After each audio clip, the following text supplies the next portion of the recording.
Je prends mon smartphone et je tape voyage. Une demi-seconde de blanc, l'image se forme et le premier truc que je vois c'est promo vacances pas chères, 50%, 339 € le séjour aux Canaries. Attends, il y a un truc qui bug là. Ah, arrête la musique, ça va pas. Déjà, on parle de quoi là en fait?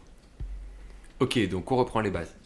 Un voyage est un déplacement dans l'espace effectué vers un point plus ou moins éloigné dans un but personnel, par exemple le tourisme, ou professionnel, affaires ou autre, guerre, réfugiés politiques ou climatiques.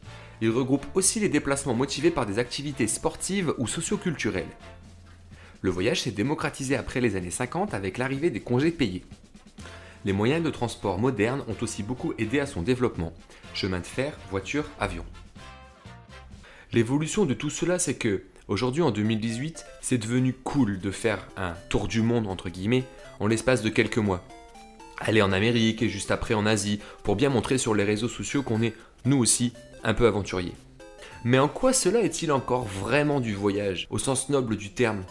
En effet, aujourd'hui, rien de plus facile que de réserver en 3 clics, de commander un Uber, un avion et d'atterrir à New York. Où est passée la notion de périple et d'aventure? Aussi, que penser de ces flots de touristes qui, tous en même temps, s'entassent dans les bouchons interminables pour retrouver leur camping habituel? Camping depuis lequel ils ne bougeront pas, ce qui veut dire que c'est plus un transfert de sédentarité. Même le tour du tourisme a disparu. Il nous reste quoi, juste le isme? Que veut dire vraiment avoir fait un pays? Déplacer notre corps dans un hôtel? Ou tout au plus dans une excursion guidée? Avant, le voyage avait un sens fort. Ce concept était lié à l'aventure, l'incertitude, la mise à distance physique et sociale d'une personne. On parcourait à pied ou à cheval des centaines de kilomètres. On s'envoyait des lettres qui mettaient des semaines, voire des mois à revenir. On revenait d'un voyage transformé, changé par les épreuves qu'on avait et qui nous avaient traversées. Alors certes, beaucoup de jeunes rêvent d'étrangers avec des intentions louables. Certes, le père de famille qui veut toujours le même camping cherche juste du soleil et un moment de bonheur. Certes, les individus ne sont pas spécialement responsables de l'évolution de la société, de la modernisation constante des conditions matérielles, et pour beaucoup, ils ont bien d'autres préoccupations avant de réfléchir sur la philosophie du voyage.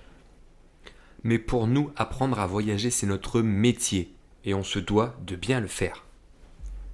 Nous ne sommes pas là pour blâmer ni accuser qui que ce soit, et j'ai bien conscience que la notion est bien plus complexe que ce que je viens d'évoquer. Mais un bon message est un message simple, et je pense avoir fait ressortir ce que nous estimons être une tendance générale. Alors on fait quoi? Alors on propose. Nous préférons proposer, faire évoluer, expérimenter. Et si je prends conscience de la variable écologique que produit l'industrie du tourisme? Et si je décide de partir explorer mon environnement, ma région, mon pays?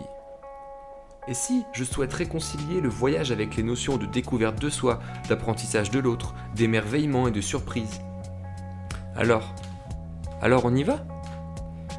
On va apprendre à voyager, en groupe autogéré et accompagné par des professionnels expérimentés.